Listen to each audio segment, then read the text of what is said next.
हम हैं नया IBM 7 हौसला है।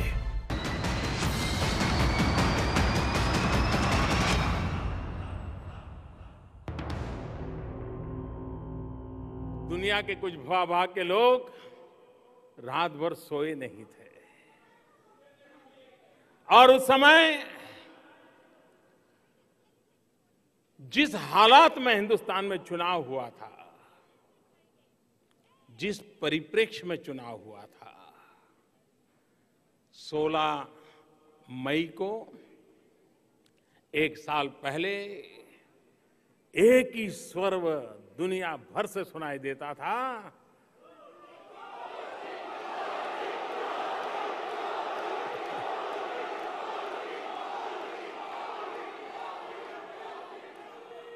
एक ही स्वर सुनाई दे रहा था,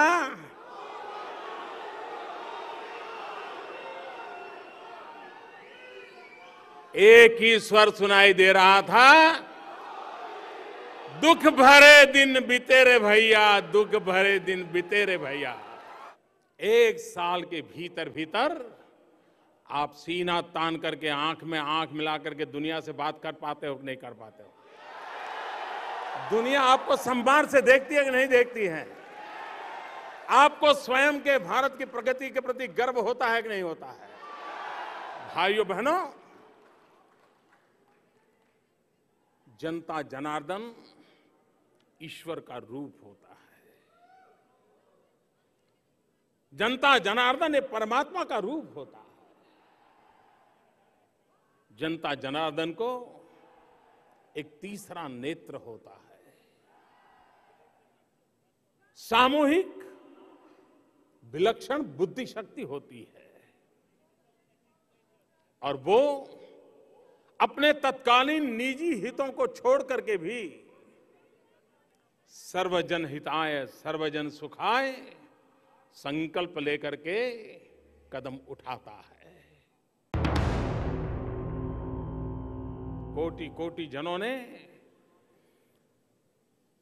एक सामूहिक शक्ति का परिचय दिया। हिंदुस्तान के कोटि कोटि जनों ने सामूहिक इच्छा शक्ति का परिचय दिया। कोटि कोटि जनों ने एक सामूहिक संकल्प शक्ति का परिचय दिया और 125 करोड़ देशवासी अपना भाग्य बदलने के लिए कृत संकल्प हो गए और तब जाकर के पोलिंग बूथ में बटन दबा करके इतना बड़ा फैसला कर लिया। लेकिन कोई कल्पना कर सकता है क्या? और चुनाव के अंदर मेरे प्रति जो अपप्रचार होता था वो क्या होता था? ये मोदी को कौन जानता है? गुजरात के बाहर कौन पहचानता है? ठीक है, गुजरात में उसकी गाड़ी चलती है, कौन जानता है? यही कहते थे ना, सब लोग यही कहते थे।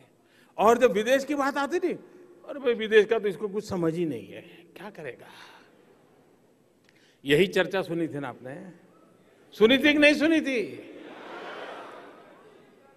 वैसे मेरी जो आलोचना होती थी ना, वो सही थी, वो सच बोल रहे थे, क्योंकि मुझे गुजरात के बाहर कोई ज्यादा जाना भी नहीं था, मेरा कोई पहचान भी नहीं थी, और हिंदुस्तान के बाहर तो सवाल ही नहीं उठता है। लेकिन आलोचना सही थी, आशंका सही नहीं थी।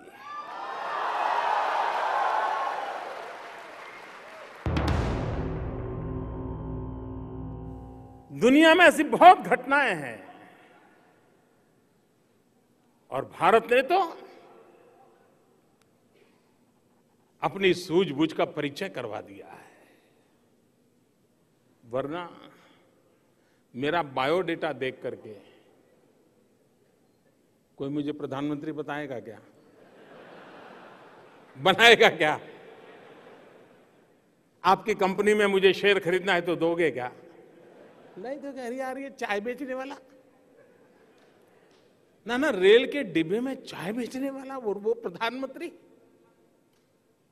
मेरा बायोडेटा देख करके कोई मुझे पसंद नहीं करता। लेकिन ये हिंदुस्तान की जनता की ताकत है, भारत के संविधान की शक्ति है, डॉक्टर बाबा साहब आम्बेडकर के आशीर्वाद हैं और हिंदुस्तान के कोटि कोटि जनों की संकल्प शक्ति है कि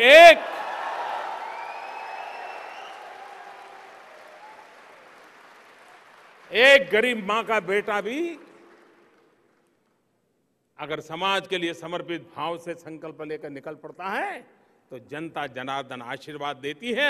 आज मैं 16 मई 1 साल के बाद इस कोटि कोटि जनों के सामने अपना सर झुकाता हूं, उनको प्रणाम करता हूं। और मैंने उस समय कहा था कि देश की जनता ने मुझे जो दायित्व दिया है, मैं परिश्रम करने में कोई कमी नहीं रखूंगा। ये कहा था कि नहीं कहा था? एक दिन भी छुट्टी ली है क्या? वैकेशन मना रहा हूं क्या? आराम कर रहा हूं क्या? दिन रात ईश्वर ने जितना समय दिया, शक्ति दी, मैंने ईमानदारी से उसका पालन किया है कि नहीं किया है? किया है कि नहीं किया है? मैंने दूसरा कहा था कि मैं नया हूं, अनुभव नहीं है, लेकिन मैं हर बात को सीखने के लिए पूरी कोशिश करूंगा। कर रहा हूं कि नहीं कर रहा हूं? हर किसी के सीखने का प्रयास करता हूं कि नहीं करता हूं? हमारे आलोचकों से भी सीखना चाहता हूं कि नहीं चाहता हूं? दुनिया में जो अच्छा हो रहा है उससे भी सीखने की कोशिश करता हूं कि नहीं करता हूं? एक विद्यार्थी की तरह खुले मन से हर अच्छी बात का स्वागत करने का प्रयास करता हूं और देश के लिए लागू करने के लिए कोशिश करता हूं।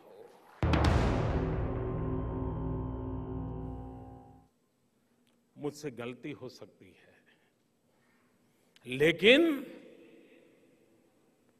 बद इरादे से कोई गलत काम नहीं करूंगा।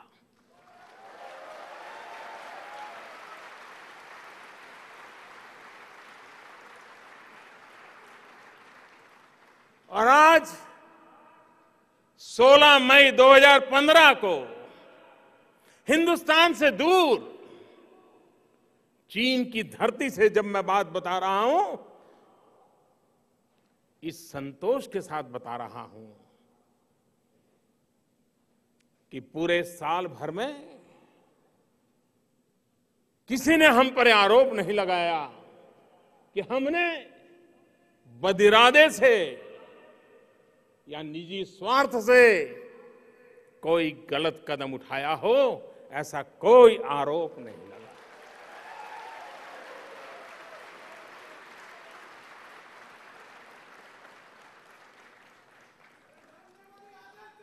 मुझे भी आज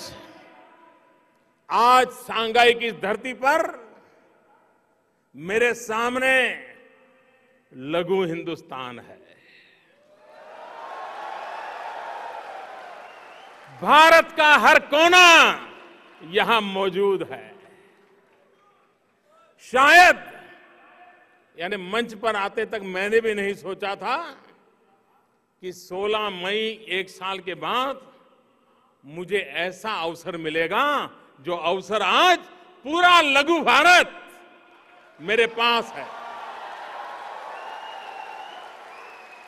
हर राज्य के प्रतिनिधि यहां है।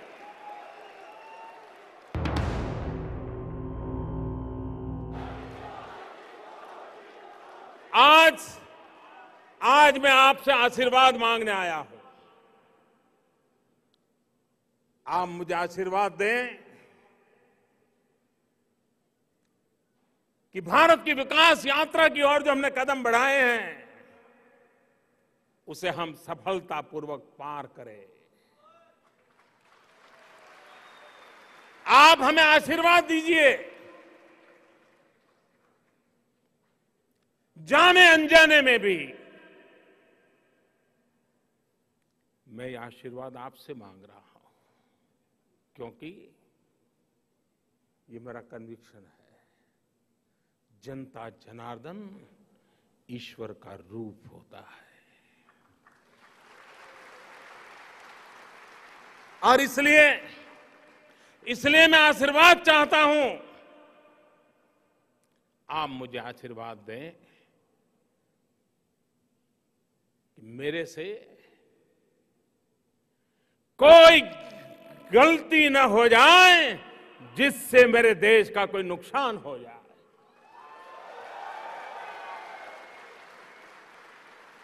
दोनों हाथ ऊपर करके मुझे आशीर्वाद दीजिए, दोनों हाथ ऊपर करके मुझे आशीर्वाद दीजिए।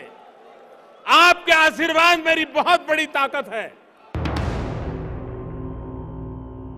कोई कल्पना कर सकता है संडे को छुट्टी के दिन मंगोलिया अपनी पार्लियामेंट का सत्र बुलाएं और भारत के एक व्यक्ति को रविवार की छुट्टी के दिन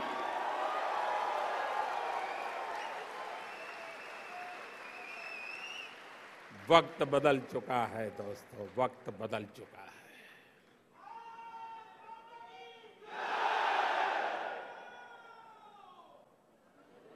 चीन के इतिहास में मैं मानता हूं यह यात्रा एक नए सीमा चिन्ह के रूप में देखी जाएगी।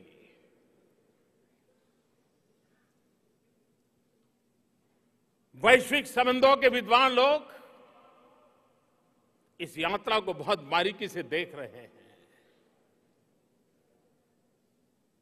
और मैं भी इसका महत्व पूरी तरह समझता हूं। चीन के इतिहास में पहली बार चीन के राष्ट्रपति बीजिंग के बाहर जाकर के किसी और शहर में किसी दूसरे देश के नेता का स्वागत करते हो, ये चीन के इतिहास में पहली बार। मैं पिछले एक वर्ष में दुनिया के 50 से अधिक महत्वपूर्ण सभी राज्य के मुखियाओं को मिला हूं। कभी कभार कम काम करना, इसकी आलोचना तो मैं समझ सकता हूं। कोई सोता रहे, काम न करे, इसकी आलोचना तो मैं समझ सकता हूं। लेकिन मेरा तो दुर्भाग्य ऐसा है कि मैं ज्यादा काम करता हूं, उसकी आलोचना होती है। मोदी इतने देशों में क्यों गए, इतने लोगों से क्यों मिले। अगर ज्यादा काम करना, ज्यादा शक्ति लगाना, ये अगर गुनाह है तो 125 करोड़ देशवासियों के लिए ये गुनाह करना मुझे मंजूर है। मैं पिछले एक वर्ष में दुनिया के 50 से अधिक महत्वपूर्ण सभी राज्य के मुखियाओं को मिला हूं। कभी कभार कम काम करना, इसकी आलोचना तो मैं समझ सकता हूं। कोई सोता रहे, काम न करे, इसकी आलोचना तो मैं समझ सकता हूं। लेकिन मेरा तो दुर्भाग्य ऐसा है कि मैं ज्यादा काम करता हूं, उसकी आलोचना होती है। मोदी इतने देशों में क्यों गए, इतने लोगों से क्यों मिले। अगर ज्यादा काम करना, ज्यादा शक्ति लगाना, ये अगर गुनाह है तो 125 करोड़ देशवासियों के लिए ये गुनाह करना मुझे मंजूर है। ले जाकर के मुझे ह्यूआन संघ की लिखी हुई जो किताब थी वो दिखाई और उसमें उन्होंने निकाल के रखा था कि देखो ये तुम्हारे गांव का नाम है, चीनी भाषा में लिखा हुआ था और ये तुम्हारे गांव का वर्णन है।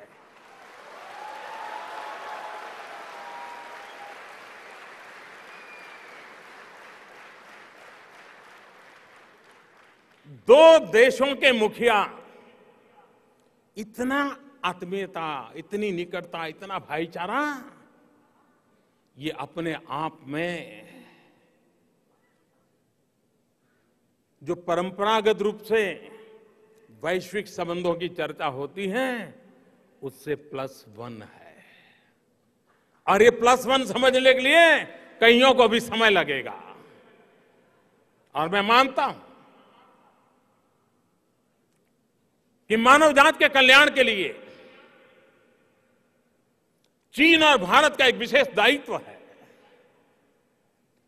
चीन और भारत ने मानव जात के लिए इस दायित्व को निभाने के लिए अपनों को भी स्वच्छ करना पड़ेगा और कंधे से कंधा मिलाकर चलना भी पड़ेगा।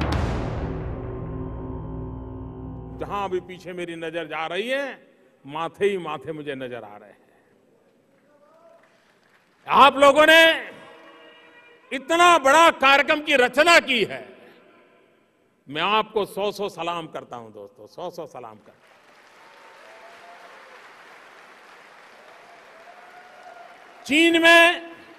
चीन में ये विशाल जनसागर सिर्फ चीन में नहीं, पूरी दुनिया में संदेश देगा। ये लिख कर कह रहे कि ये घटना छोटी नहीं है।